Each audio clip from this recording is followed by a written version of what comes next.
Hi, I'm Emily of British Girl Bakes, and I'm going to show you 5 easy desserts to make with kids, or alone if you're looking for quick, simple, festive baking ideas.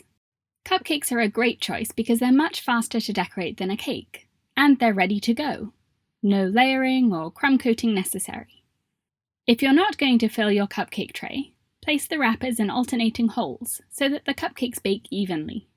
You can make batter especially for this, or make extra batter for a cake and use the leftovers for this to save some time. Baking your cupcakes will typically take 15 to 20 minutes, depending on your recipe.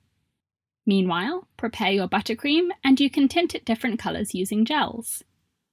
I'm using my 4-minute buttercream and I've put the link in the top of the screen and in the description below this video for the tutorial and the recipe. All you need for piping is a piping bag and a tip. A 1M tip is my favourite, most versatile tip. If you're making these with young children, or if you're pushed for time, you can bake the cupcakes ahead of time and just decorate them together. Let the cupcakes cool completely, and then hold a piping bag above the cupcake and squeeze the bag gently to pipe a ring of buttercream around the outer edge of the cupcake.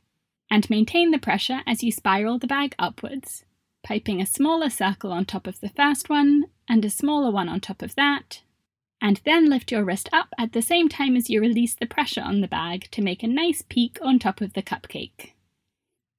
The easiest way to get neat swirls is to stand directly above the cupcake, so you're piping straight down, instead of at an angle.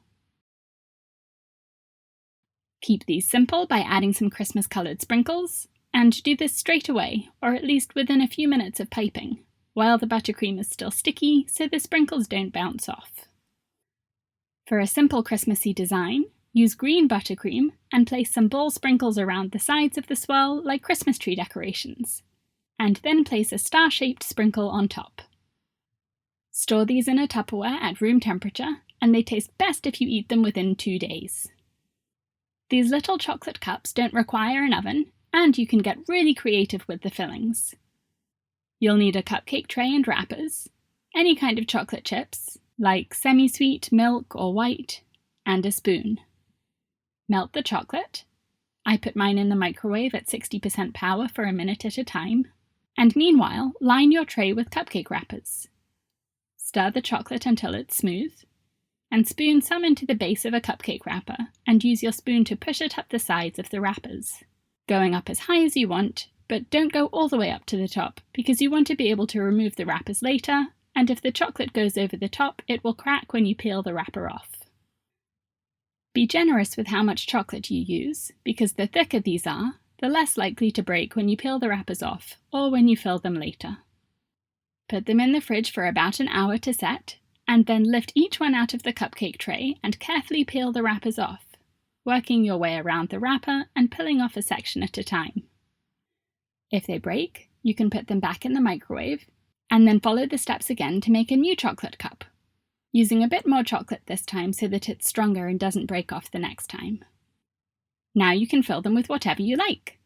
Depending on what kind of chocolate you use, these chocolate cups can be very sweet, so fruit is a nice filling to balance them out, and you can find green and red fruit, like grapes, kiwi, and berries, to make these festive. Christmas-coloured M&Ms or other candies are fun as well. You can have fun with these and use different fillings for each one, creating a platter so everyone can choose their own dessert. This next dessert is one of my favourites, a tray bake cake. It's the easiest way to make and decorate a cake that's still festive and delicious. Bake your cake in a baking tray or casserole dish, not filling the batter more than 1/3 of the way up so that you have space for frosting, and to place cling film over the top without damaging the frosting. I have a full tutorial on tray bake cakes, and I've put the link in the top of the screen and in the description below this video. If you're using a cake mix from a box, one box fits perfectly in a 9 by 13 inch tray, or most 6-inch cake recipes do as well. Let the cake cool completely, and fill some piping bags with different colours of frosting. Here I'm using Wilton tips, numbers 4B, 1M, and 125. Now pipe the frosting onto the cake. I'm starting with swirls with a 1M tip, beginning with the piping tip in the middle of a swirl and working my way out, and then changing to another colour. It's easiest to start with these big shapes first, and then fill in the gaps with smaller shapes. If you're enjoying this tutorial, please click the thumbs up button. Next, I'm using my number 125 petal tip to pipe some ruffles, with the narrow end pointing upwards, and I cover piping designs in lots of detail in my tray bake cake tutorial. Some 4B rosettes, and 1M stars, covering up the whole cake with coloured shapes, and then adding some nonpareil sprinkles and some larger ball sprinkles. And if you do this, you should do it straight away while the buttercream is still sticky so that the sprinkles stick to it easily. Finishing with some gold sanding sugar, also called edible glitter, and you can cover this in cling film and store it at room temperature for a day or two, or for longer, put it in the fridge, and take it out at least 2 hours before you serve it, so that it gets to room temperature. For chocolate lovers, these shaped brownies are for you. Line a baking tray with parchment paper, shaping it to cover the bottom and the sides so that you can lift the whole brownie right out of the pan after you bake it. Pour your batter on top and spread it around evenly right up into the corners. I always bake from scratch, but honestly, a box mix of brownies works best for this, because they're the most stable to cut into shapes later.